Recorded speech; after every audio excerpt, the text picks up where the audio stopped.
He just slammed the sword directly onto Ika. Oh.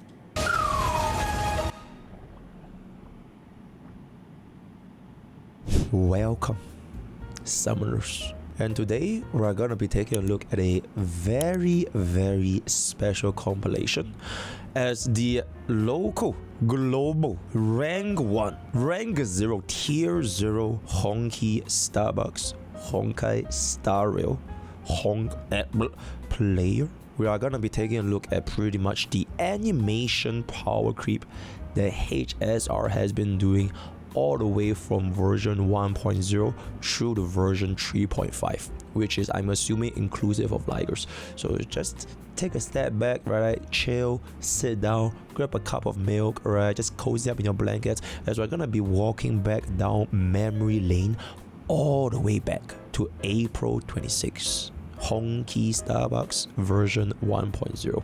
Without further ado. Oh my god.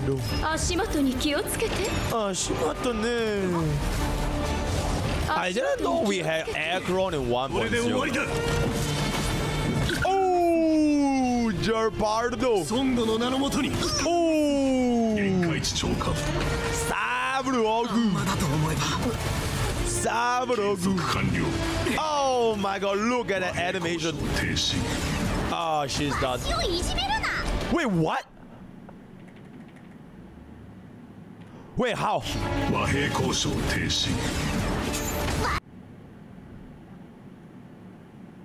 Wait, how is that possible? What move is it? The Aventurine shield prevent her from getting grabbed? Huh? Rest? You can. There's no way. Yo, you literally cannot resist the hand. The hand is unresistible. It's the self-destruct hand, not a grab. Oh, it's a self-destruct hand. Okay, sorry guys. I'm just not a casual to the point where I ever see the self-destruct move being used, because Svarog dies in 2 seconds anyways. So it's just not a move that I see like ever once in my single day. So that's actually a first. Okay, the fact that you guys know just tells me exactly what I need to know. Alright, and there it is. Yeah, I wonder what a real tour is. Yeah, I wonder what a real tour is over here. Oh my god, Doomsday Beast. Way back in the days. God damn. Those were the days, man. Oh my god, no. The first Honkai. Oh my god, no, bro. I think back then when we used like Natasha, Tingyun, Scylla, and like I don't know, Bronya, right? If you use that 1.0 team against this move, I remember it dealt like a pretty substantial amount of damage, like at least half HP kind of damage. Like it was not something, oh my god, yeah, nobody don't worry about it with like Yang. But back in those days, bro, those animations, those damage from Doomsday Beast, it was something else. It was something else. God damn. 终末兽. Oh my god, holy nostalgia. Oh my god, Bronya. Is that a Bronya Akron 2-man carry? Bro, I literally just remembered another reason why DOT might be cooked. Because this was a thing since version 1, alright? Like, even with like the path of nihility from all the way like way back in Storm Disaster, with the path of nihility, if you want to play DOT, you do not pick the Cocolia boss. You do not pick the Cocolia boss because Bronya is literally gonna cleanse everything, bro. So you did not want to pick the Cocolia boss, right? And yeah, chat, I actually wonder if we're gonna be able to see more of these enemies going forward, because I think this was the only time in the game where we had like a boss unit that summoned another boss, which now that you think about it, is a little bit strange that we didn't get this in Amphorius, because Amphorius is all about summons. Like, okay, I don't really count like summons as in like the mobs, like, you know, those like a Flame Reaver summons or like the Nikador Spear summons, right? But like an actual whole ass other NPC is like it's almost like a second boss. It's almost like an boss. And I don't know why Enforce actually didn't like see how this is. Like it would be pretty cool if I got to see Lygus. Actually made stream again. Oh my god, no. Yeah, Bobby. What And did I the please. miss? You missed nothing. We're talking to Hazel animations. Yeah, but it would be kind of cool if final when we went up against like Lygus, right? Or we went up against like Nanook in the future, right? In version 3. Maybe they haven't reviewed, right? Because we are about to fight Iron Tomb. It would be pretty fucking cool if they summon like a whole ass like a legit boss creature instead of just mobs. Like something like this from Cocolia and Bronya. Which honestly, okay, wait, I feel like I know the reason why. Bro, the reason why, bro, casuals complain about it too much. It has to be. I don't think there's any other reason. Right, I think this boss was so hated by the casual. It's like, oh my god, this is so hard. I literally cannot even kill Cocolia. Bronya cleanses her from everything. I can't stun Cocolia, and then she's gonna charge her everlasting winner, and then she's gonna one shot my that. So like the casuals basically just gave the feedback that this boss was way too difficult, and then we never saw these mechanics implemented ever again because we have literally seen the exact same thing happening for the Aventurine boss. You guys, wait, bro. Way back in my days, the Aventurine story boss, it was so hard that a story boss got nerfed, literally. So like I feel like difficulty is just not in the dictionary of the general player base. So I think those probably attributed to the fact that we're not gonna see something like this again. Because to be fair, it is a more challenging boss compared to, for example, if you want to play like Kafka or the hard choosing or Yanqing or whatever. So it is what it is. Yeah, this was a crazy move because like she charges and then Bronya gives her action very advanced and she does like a billion damage. And if you didn't have a way to winners break her, it was so fucked for you. So to all this considered, this was a very difficult. It was one of the more difficult bosses to play.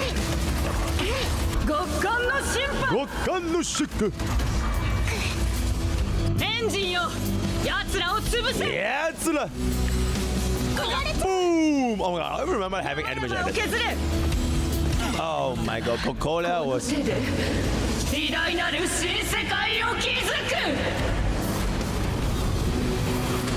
Where is the song? Wait, where is the song? Why is Wildfire not playing? Why is Wildfire not playing? Okay, I guess we're not gonna play Wildfire. Alright, let's go this. Yanqing! Oh my god, Yanqing, guys.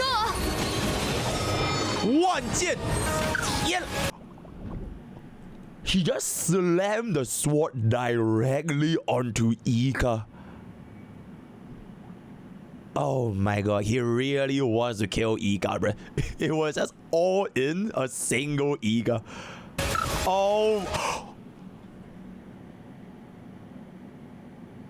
Did he just one-shot Ika?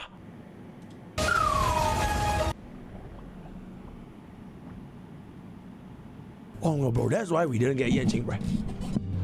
Bro, that's why we didn't get Yanqing as a boss this entire time ever since it was introduced. Yanqing will literally solo the entire version 3 roster. He just one-shot your fucking summon. That is a HP percentage scaling Ika, by the way. And he just one-shots him. Holy shit, Yanqing will literally negative diff the entire Enforcer's roster. Holy shit, bro. Holy shit. And what are you gonna do? What the hell are you gonna do? There's nothing you can do, right? Okay, you have to literally waste out to summon back, bro, again. Oh my god, that's crazy, bro. Oh my god. I did not know. Wait, was Yanqing always this strong? Wait, it actually makes so much sense. Because if you're just gonna one-shot someone, Abundance Sustains is just gonna be absolutely demolished. Even if you had a global passive, right? If you can just one-shot a unit, is that you can't even play Abundance into bro. Like you really wanted the additional effective HP either from like Fu Xuan or the Aventurine. It actually makes so much sense, bro. That we didn't see Yanqing at all. Because he will just destroy the entire version 3 roster. Nobody will stand a chance against Yanqing. Oh my god, bro. Yeah, that is actually crazy. Wait, chat, I know exactly what do I title this video. Honkai Star Rail boss designs.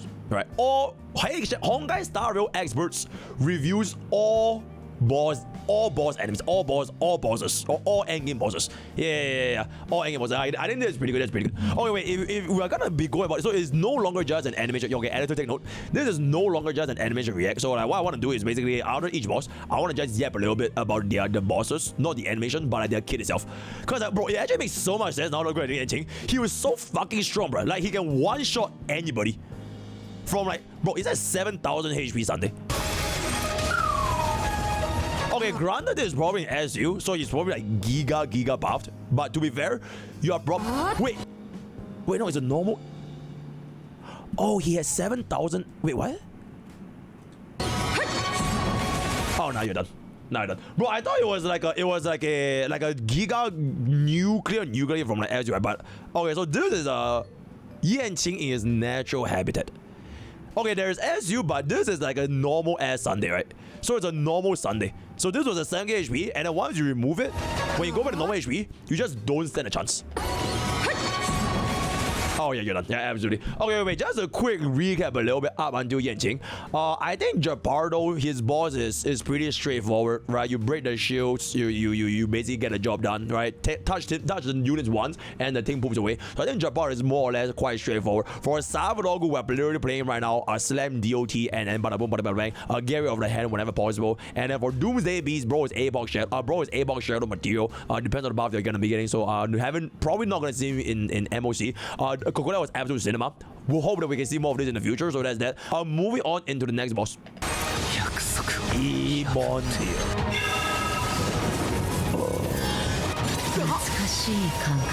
Oh, actually, it has been a while since we've seen Ebon here as well, right? Like in Memory of Chaos. And he is weak to ice. Okay, we saw Ebon Deer in Pure Fiction last time on a D Herda showcase. And I think also against Fuchs Super Break. Right? Fuchs Super Break against Ebon Deer was pretty exceptional. Right? Yeah. He's definitely a very, very nice Pure Fiction boss. But we just don't really see bro anymore in normal. Do we ever see him in MOC? I just don't remember anymore. Yeah. This was also, I think, way back in those days, the most difficult SU boss in version 1. I remember my ass getting absolutely fucking destroyed by Ebon Deer because he had the one-shot mechanic. I think he was one of the only units in SU that could just one-shot at your entire team from full HP. Yep. And if you're not too careful, he will just absolutely fucking destroy you. I think this was probably one of the most difficult bosses. Wallahi. Oh my lord. And there it is.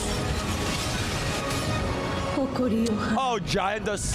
Oh, yeah. There we go. Okay, Phantylia's animation was pretty fucking diabolical. Look at it. Yeah, Phantylia's animation was really, really good way back in the days. Oh, yeah.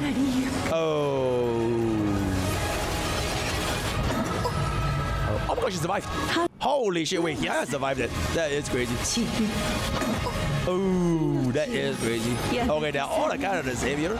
But yeah, the first ever biggest giantess in HSR. Absolutely exceptional. Oh my god, why would they show this? Why would the creator of the video show this? Why would they do this to Ika? Oh my god, Ika, he's done. Oh my god, look at the way she looks at him. It's like she's gonna eat him, bro. Oh, you know what's crazy? I think Ika can actually eat Phantylia. Like, devour her entire body. What did that? Yeah, nah, Phantylia was really straightforward. Because as long as you break the lotus flowers, it's kind of chill. Oh my god, Argenti boss. Oh my god, Argenti boss. You know, if only Argenti, our in-game player Argenti, was as comparable. Wait, chat. Hear me out. For an Argenti rework, I think bro needs to get reworked someday, right? At this stage, he's literally like one of the worst DPS in ever, right? Literally one of the worst DPS, right? But when we get an Argenti rework, I really, really hope they literally transform him into a Remembrance DPS. And there it is. Not as in like becomes Remembrance class, but literally make him like a Jingyuan, where he can summon the fucking pillars as additional damage. Like, you give Argenti a kit either from, because we can make use of the Argenti pillars in Pure Fiction, right? Because the pillars either deal damage to our entire team or they give him a buff. So like, that would be a super fucking cool mechanic if they actually buff Argenti and make him summon his own summon. Like, give him like 2 or 3 summons even, not even just 1. That would really, really make this guy like super fucking unique. So maybe he has 2 summons. Then one of the pillars is like a buffer, and then like a shooter, and another pillar is doing damage. And then like you deal additional damage of your ultimate based on your pillars as well. And your pillars can also generate you energy, right? And your pillars are also all 5 target AoE. Oh my god, I think that would actually make so much more sense to make him at least comparable to the version 3 DPS benchmark. But I feel like at this point, it's probably not going to be coming anytime soon anymore. So maybe in version 4, we could see if he's going to catch up. But I think I'm cooking, guys. I really think I'm cooking. To make Argenti make use of the exact same pillars that he has been using in Pure Vision and all these kind of endgame content, right? This is why I'm a HSR guy, by the way. HSR expert. You're welcome. I just saved Argenti. Oh yeah, I'll just make him do no more damage. Yeah, that's true. Okay, choose the classic boss. Classic boss. This is a classic boss right here. Classic. There we go. Right. Since it has been with us for a long ass time. I remember this move when he had the summons. He could one-shot Fu Xuan. Way back in the days. Way back in the days before people were running wild when all that when you were running like, I don't know, like a 5k 6k HP Fu Xuan with like 140 speed or whatever at 1k. Bro, this move can literally one-shot your Fu Xuan. And I remember when we were playing this in Swarm Disaster, and we really did not want to take this as you blessing that distributes damage. It was a destruction class blessing where all units takes HP proportionally, so they split amongst everyone. And then if you took that and you ran Fu Xuan as a sustain, she gets one shot. It was actually so funny, right? Way back in those days. I'm not sure if players here today still remember, like, oh my god, my time flies, guys. You know, Swarm Disaster is like more than, I think Swarm Disaster is almost 2 years old right now. Bro, time really flies so fast, man. Crazy. God damn. And a little bit more damage over here. Other than that, I think this was pretty straightforward, right? You deal the bugs, you deal the booms, he summons the split. Oh, this is the annoying bug. Yeah, this bug was way more annoying because of his entanglement. His ability to basically crowd control units, and also the bugs which just hit you a little bit harder. Yeah, the Ranmei bug. Ranmei's experimental bug. There it is. Yeah, but this part was making the more annoying version. And I think once again, it just goes to show, like, HSR would just never go all in for like rotational endgame content in Memory of Chaos to implement these crazy bosses. Because the last time they did that for like Aventurine, right, they really had to nerf him, right? They literally nerfed the Aventurine boss. So like they don't really want to make like bosses that are like too fucking strong for the casual player base. Otherwise, we're gonna be like, oh my god, this game is done. This game is done. Which is why we haven't seen Yanqing. I don't think we're ever gonna see this boss. I haven't seen Cocolia for like 10,000 years. So it is what it is. And even if we do see Cocolia in Memory of Chaos, I don't even think she summons Bronya, right? Yeah, because Bronya summon was only in India as you. So like the MOC version of Cocolia is just like way more straightforward because she's basically charging the thingy and it's just a break. Oh my god, no. Oh my god, no. A timeless classic, guys. Oh my god, I remember him like it was yesterday. You know why? Because I was the E2 Dale guy. Oh my god, I remember this guy like it was yesterday. The OG Sam. Before we even knew that bro was a Firefly, right? Before we even knew that was our girlfriend underneath that mecha. Oh my god, this MOC boss was very interesting. Basically tied to your skill point consumption, and then you're gonna be able to get rid of this additional healing and all that kind of stuff. I just know exactly why we can't even see this boss. Correct me if I'm wrong, I literally did not see Firefly. I did not see Sam the entire version 3 as well. Not a single time. Zero. Correct me if I'm wrong, right? Last time I saw it was pretty much back when Svarog released, showed Dale a little bit, and then that's it. And this is despite the fact that his kit... Oh, MOC 11? Okay, MOC 12, guys. MOC 12. MOC 12. Nobody cares about MOC 11, bro. MOC 11 is like for babies. We only talk about MOC 12 here, right? MOC 12 is at the benchmark. No, do you think people care if you zero cycle MOC 11? Fuck no, right? We only care about MOC 12. We only care about MOC 12. No. But I've never ever seen bro in MOC 12. I've never ever seen Cocolia MOC 12 for so golden bro, right? Okay, I'm not being elitist, I'm just saying MOC 12 is substantially, it's where the big boom size, right? It's where the big boom size. MOC 11, okay, MOC 11 they give you more interesting bosses, but they just make it like way less intimidating compared to the 12, especially not to account for the fact that the HP inflation, all that kind of stuff. Yeah, back in 2.1. Like literally around the time when Spargo was launched, bro was there to make Spargo pop the fuck off, especially if you run him with Imbued, right? And also look at that. His kit also synergizes extremely well with Archer, which I think also that's why bro appeared in MOC 11, right? Because Archer would have dealt with this guy very, very nice. It was like the perfect fit, quantum weakness, skill point consumption, all that kind of stuff, exceptional. Especially when you get the free light code, right? When you get the free light code that everybody should be getting. What I'm guessing is gonna happen, right? What I'm guessing is gonna happen, he's gonna be an MOC 12 boss in version 4.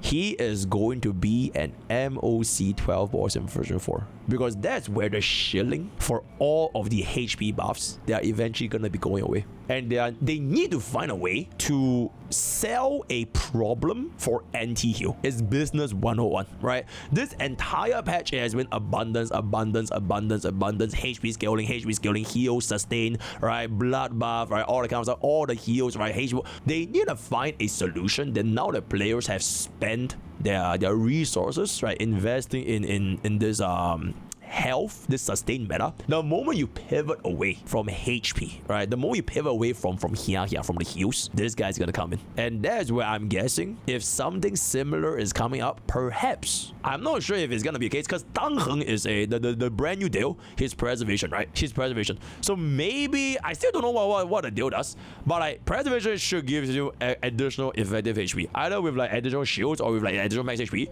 which is gonna make your sustain a lot better compared to purely relying on heals. And then who knows what the version 4 sustain is gonna be like. So I'm guessing bro is probably making a comeback eventually in the future, which honestly makes kind of a little bit of sense, like lore wise as well. It's like this whole version 3, we basically abandoned our girlfriend. Not me though, right? I have an E6 S5 girlfriend, right?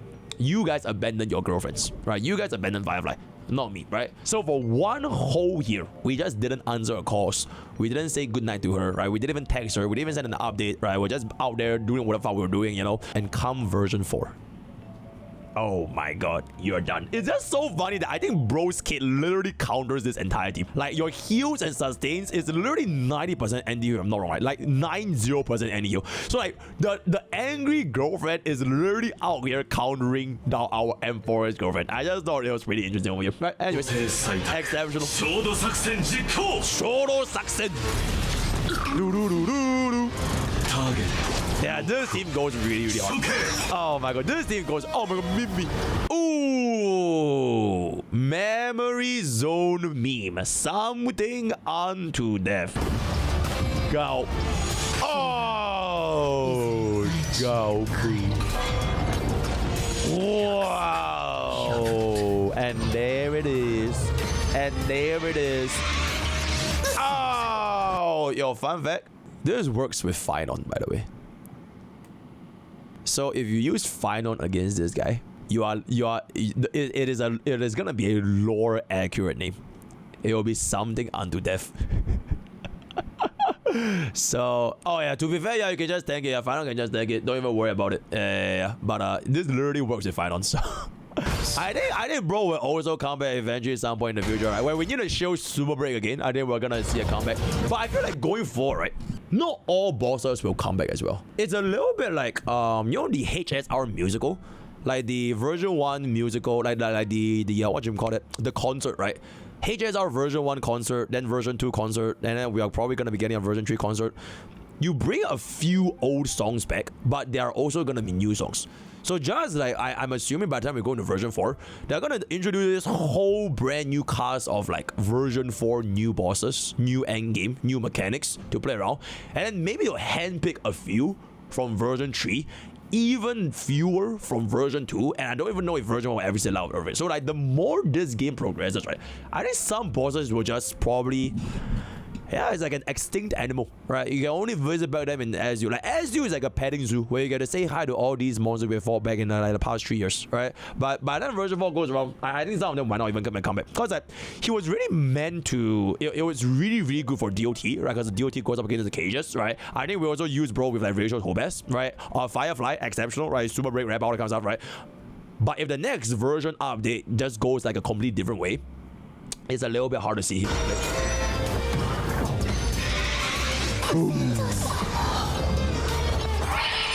Oh my god, the best boss in MOC history. This boss was literally your 5th support.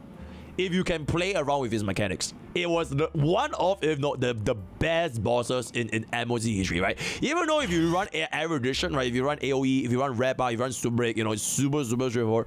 But because the TVs, all of their effects, right, they can benefit anybody. Energy regeneration, skill point recovery. The attack buff is a little bit sus because it turns the other two TVs into like angry mode. But free energy and free skill point is absolutely crazy. And you can double the energy and skill point if you time your ultimates in between them, as long as you don't break it. So you know how the TV, he'll have one phase where he gives you energy, and then the next phase he'll transform back. If you hit your ultimate after he gives you first energy, he'll give you energy again. The exact same thing for the skill point boss. So like this boss was like super nice to play with. So very comfortable, very comfortable. I like it. Yeah. Yep. All right, and the DDD, yeah, the free DDD, the DDD guy, yeah, the DDD guy. There it is. Oh my god, it's Scott. Crazy. Scott boss. Oh my god. The Firefly boss. The Puppet Trio. Ah, yes. The perfect Firefly boss. Actually, not even just Firefly if you think about it. As long as your name is not Boothill. So, Reba, Firefly, Lingsha, pretty sure Super Himago also works. At this point, fuck it. I think anybody, as long as you're on the right element, when you slam on Fuke, you can get rid of them relatively easy. Alright, break. Alright, bada boom, bada bing, bada bang. Alright, just break Himago. Ah, yes. Super break. Exceptional. Oh my god, wait, you're right, chat. They could literally buff this boss by doubling their toughness bar. They'll just reintroduce boss again next time. Oh, but this time we give them 300 toughness bar. Yep, go fuck yourself, Super Raid teams. Yep. I mean, nobody said they can't, right? Nobody said. Oh my god, the GOAT, the man, the myth, the legend, Golden Demon, something, right? Mr. Aventurine. Bro, this boss caused a big hoo-ha on his release. I don't think any other boss in HSR had a big of a hoo-ha as compared to Aventurine. Bro was so fucking strong, they had to emergency nerf, bro. They had to emergency nerf, bro, back then. To be fair, the MOC buff, when we first saw him, it was just so fucking unintuitive because it was a true damage every 6 hits. So if casuals are trying to play around doing the dice, it gets completely wasted when the MOC debuff lands on the dice itself. So this guy was him though. This guy was literally aura farming all that. And also, I believe this guy was also the highest casualty rate, right? If you guys play HSR PvP, you can check out Discord, Discord.gg for his video. If you check out HSR PvP, bro also has the highest number of fail. Like, players literally will fail against it. And I'm not talking about like casuals. I'm talking about HSR elitists, PvP experts who play Memory of Chaos with their life on the line.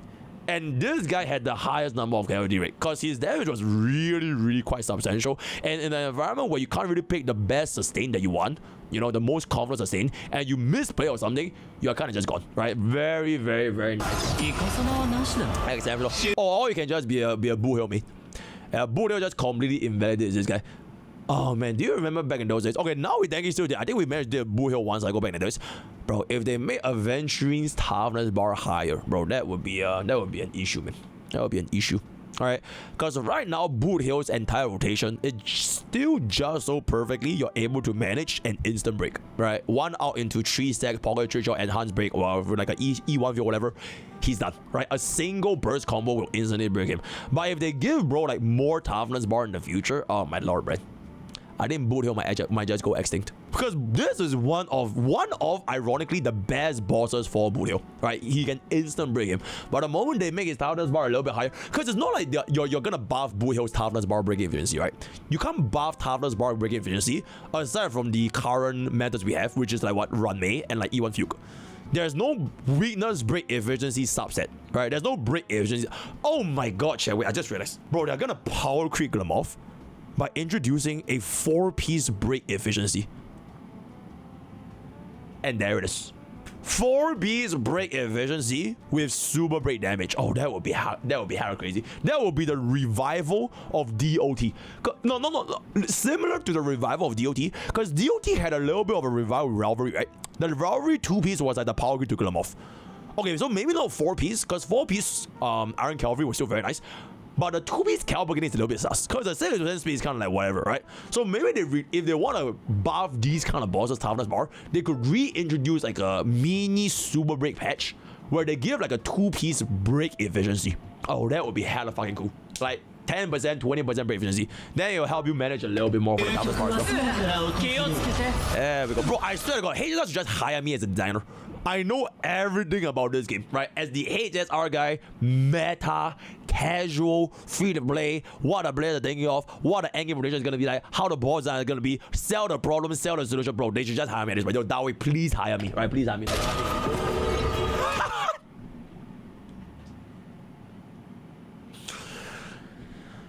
Oh, and there it is.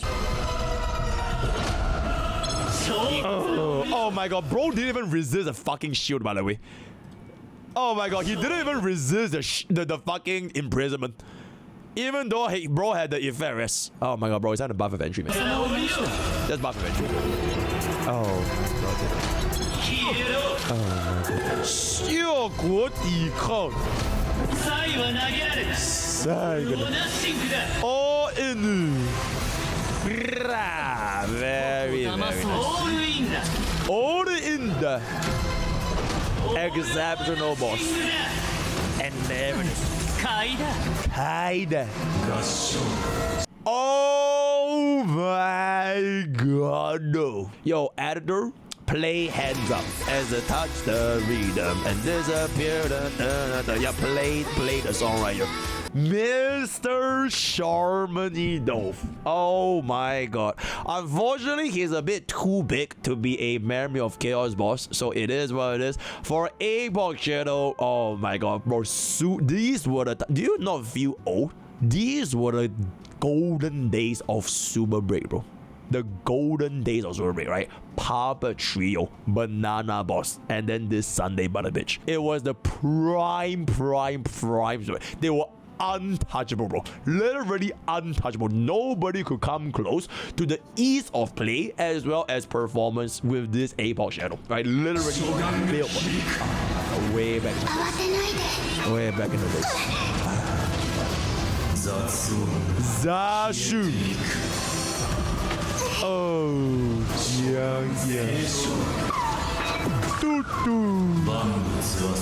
Okay, he actually doesn't really. All this is don't really deal that much until the final hit where it starts counting down on day 1, day 2, day 3, then day 7. That was the big hit. Everything else, his damage is really not that crazy. And you get a slam pom pom to his face. So it's quite chill. Oh. Also, this is hella energy as well. This is hella energy. Ah, yeah, that's the one. Oh, yep, that's the one. Oh, yeah, that's the one. Oh my god, bro, this animation was crazy though. Bro, this boss animation was crazy. He literally. Yo, chat, did I say whose hand this was? Any lore experts in the chat? Whose hand is this supposed to be? It's Ina? It's actually Ina's hand. It's Ina's hand? Oh, okay, so Ina herself came down. God damn. Okay. It's actually Ina's hand. Is it actually? Okay, it does look a little bit feminine, right? The nails are pretty long. Right, a little bit elegant though. Alright, yeah, that might be Ina's hand. Yo, Faye, wait, thanks for 11 months. Boom. And there it is. Yeah, I can see that being Ina.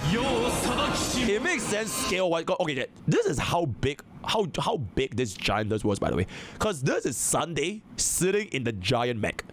Like size comparison wise. So for an Aeon, I think this size looks pretty good. Like if Ika was here, you probably can fit Ika in like the fingertip over here. Like that's how big this thing was. Absolutely massive giants. Oh, Hoolay, the destroyer of casuals. If you did not know the mechanics for this guy getting infinite turns, right? Or even if you didn't have Aventurine back in those days to get the multi hits, right? Bro, I feel like even Aventurine now, he'll probably struggle against this guy a little bit because he's hitting really hard. Like really fucking hard. So, oh my god, holy guys. Oh my god, no. Bro, I remember back in those days where you were like running like Gallagher sustain against this guy and it was like kind of manageable because Super Blade was still really, really strong. Bro, nowadays if you're running Gallagher against this guy, it's like, oh my god, I think you're more than just done, bro. Because the Besotted debuff goes away like almost instantly. So you always have to save at least one Gallagher ultimate before his ultimate approaches. So that in between his action, you can cut in and heal. But if you don't do that, it's like, I just think you just straight just die. He actually deals like so much more damage now. Yeah. Or you could just play Feixiao on Yunli. These are really, really nice ones. Feixiao with Aventurine and Yunli with the Qianghia. Or even Huan. Bro, I just don't trust Huan, man. I do not trust Huan. Maybe you get her S1, right? But Huan is a little bit starting. Oh my god. Feixiao boss. Okay, wait, before we talk about the Feixiao boss, I can see Hoolay staying a little bit relevant, but it kind of depends on what March 7th and Dunhain is gonna be doing. Because we have been getting Hoolay quite frequently. Right? I think this is like what our third MOC. Right? Third MOC with like a Hoolay. He has been coming around quite frequently. So I don't know if they're gonna use him like that much. And then if I were to infer with like my analysis, right, as the HSR guy market trends analysis, you don't really rerun a boss that frequently to begin with, right? Because you always want to rotate to something fresh and sell a different problem for the players to have a solution to. So because we have been getting Hoolay quite frequently, this means we're probably not going to be getting him for the next rotation. I know we're not getting him for Lygus, right? Because the next rotation is Lygus plus Gepard. We've already played the next MOC. So that also probably means, unless they run like a Hoolay right after Lygus, which would be kind of strange, it is kind of unlikely that Evernight and Dunhain's kit would interact well with a Hoolay, right? Like they wouldn't want a mechanic that is shield 2 Hoolay to begin with. So because it's probably gonna be a different boss, I can foresee Dunhain and March 7th just being naturally more incompatible because it's gonna be another MOC boss. So we can maybe draw a little bit of inference on like what they do, but this is how I can like, you know, not even like theoretically speaking, but like just drawing knowledge from like the boss designs as well as the rotation and endgame to see what these future units are gonna do. Cause like we always talk about like shield environments HSR, right? We always talk about shield environments like, oh my god, this time it's shield for the super rate, next time it's shield for HP scaling, now it's shield for DOT. But have you guys ever considered like we could also use these like shield environments to also roughly guess a little bit of like what is to come in the future? Because you don't really run the same boss back twice back to back, especially not in a 6-week rotation and not when we already know the next MOC as of right now. So you can guess a little bit of what is to come, right? Of what is Wait. Also, yeah, Feixiao boss. Okay, since we're talking on the Feixiao boss in this Ebon channel, right? She really is her toughness bar is ridiculously high. Really high toughness bar, right? And you can play around the Lygus transformation mechanic that we got introduced to this epoch is very interesting, and I hope we get to see something like this in the future as well, which it has been proven. All right, it has been proven that they will take these mechanics and translate it into an enemy in the future, because the exact same thing happened for Hoolay's 1v1, right? Because Epoch Shadow's Hoolay 1v1 was a thing first in Epoch, and then the subsequent rotation against the Black Tide Elites, that guy had a challenge. It is the exact same mechanic. So if right now Feixiao can turn one of my champions into like a furry, maybe in the future we get to see an enemy that can turn one of my champions into another unit as well, right? Who knows? And it might not even be necessarily a bad thing, because like the person that Feixiao transforms into like a furry, they can still have a very nice amount of heals and the bleed, right? So it might even be like a semi-buff itself, right? Or maybe we could even select like our Mimo Spice next time. Can you imagine like if we transform our Pollux into like something else? Okay, maybe that's out of the way, but like, you know, just let me go, right? Let me go. I just want to do. Oh my god, look up. Holy shit, man.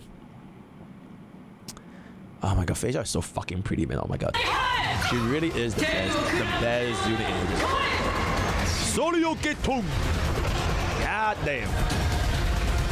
God damn, bro. Her enemies are also really nice. Oh my lord, her enemies are good.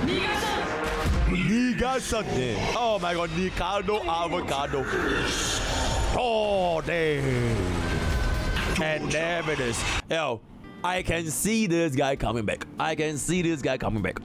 because he is a boss that shields hard for erudition units, right? But erudition unit is not really like the main focus now anymore. But who is to say erudition unit is only for a single patch? Because erudition can be anybody, right? I'm pretty sure we're also going to be getting version 4 erudition as well. So I can definitely see Nikador coming back in the future in version 4. Because his boss mechanic is super dependent on this erudition thing, as well as how frequently can you hit with the war armor stacks. So if we have like multiple high target frequencies in the future, this patch with like a next or whatever, or next patch whatever it's gonna be in version 4, I can definitely see Nikador coming back in the next cycle. And it has been a while since we've seen it as well, right? The last time we saw it was at what, Aquila? It was Aquila, right? It was super long going MOC 12. So yeah, those are today's. Yeah. Now we never got Aquila in MOC. We didn't.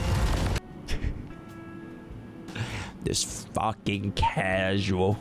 Oh my god, bro. This goddamn casual. How the hell do you lose with D Herda, bro? How the fuck do you lose with D Herda? What is even going on right now? Oh. Wow. How is it? Ooh. Okay, Flame Reaver. We just saw him in Ebon. We saw him not too long ago back in MOC. I think a similar sentiment can be said for Bro as well as Nikador. Extremely viable for this kind of erudition based content, right? Future prospects, if we're gonna be seeing more erudition based targeting, like okay, yeah, for example, right? Finon is honestly really good against this guy, right? Finon is really good against, and you know what's even better with Finon? Saridra. Because like I mentioned in like my previous take a while back, one of Finon's weaknesses is that his meteor, his enhanced meteor, can only clear the mobs, and it will result in the main target damage being like drastically lowered because it's split. It's a bounce attack, and Saridra will help you fix this. Because you basically get 2 meters now, and then you're gonna slam all into the face, and then bro is gonna spawn in the game, right? So by that note, I can definitely foresee Flame Reaver coming back in the future, right? I'm not even gonna be surprised if bro comes back within the next like 2 or 3 rotations. It's gonna be very nice. Tajinashi. Holy shit! One shot is crazy. Castellana, goddamn. Ooh, Castellana. The crash out arc for Castellana.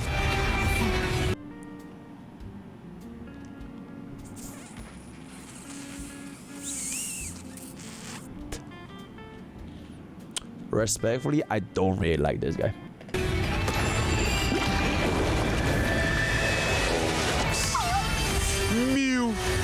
Yeah, respectfully, I just don't really like this guy.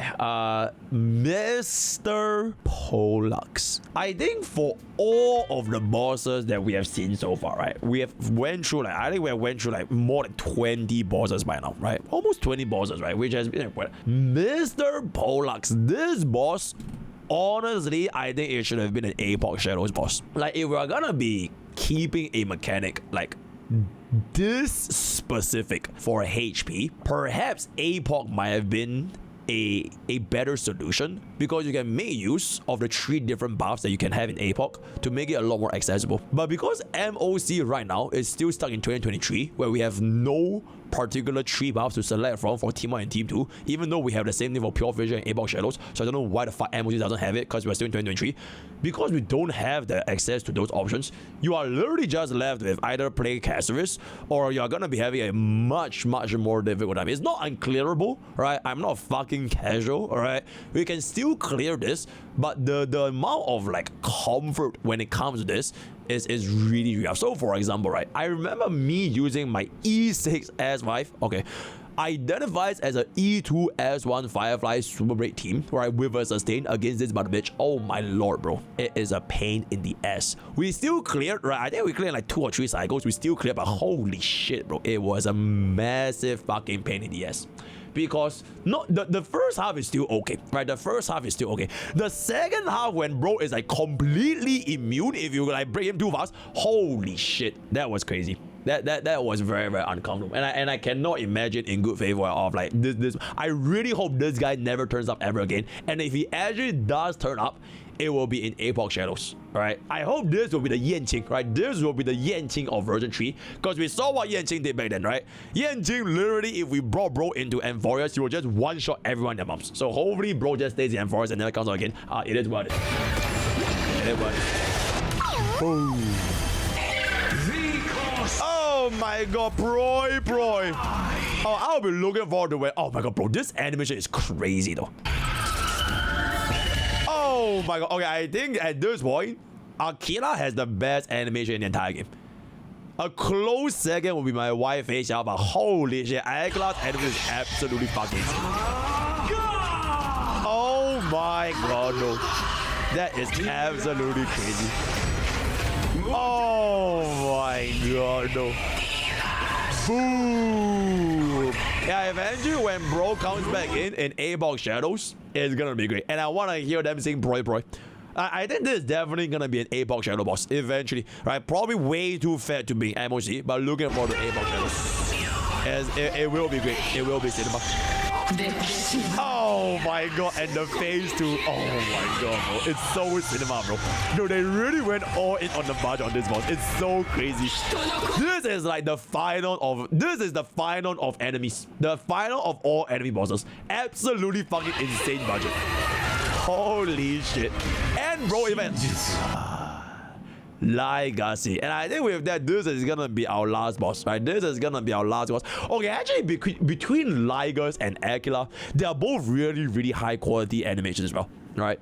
Kid-wise for Lygus, we haven't seen him yet, but you guys can check out my Lygus early access. It's really on my YouTube. He makes a lot of unit viable, which is like the complete opposite of what Pollux did, right? You can run Phynon, you can run Casterus, you can run Averdition Herda, right? You can run your Anexa, right? You can run DOT. You have so many viable options running against this guy that you can have quite a bit of fun playing with him, right? Because his mechanic is very unique to the sense where you want to make him change forms as much as possible, and at the same time, he gives you free action very advanced and ultimates. So there's a lot more liberty into exactly what do you exactly want to do against this guy. So I like the boss design from this. This is probably one of my favorite boss designs. Oh, he's a little bit like the TV. You could say he is a little bit like the version 3 TV boss, because the TV boss was also very, very nice, right? The free skill point, free energy regeneration, all that. So this guy is pretty good. I like him. Yeah, just beware of when this guy transforms into like 10 stacks. He will do like a metric shit ton of damage, so you probably don't want to be too low, because his mechanic is once you use ultimate, you lose HP, right? So if it's close to 10 stacks, just ideally don't ever be that low of HP to begin with. So if you're gonna be running here, I don't think it's gonna be that big of a concern. But he can one shot you. And the down that is, oh yeah, that's right. Kai. Oh, this is really, really good as well. Oh my god, actually between Lygus and Aquila, I can't really pick. They're both super good quality animations. Oh my god, no. Yep. Kai.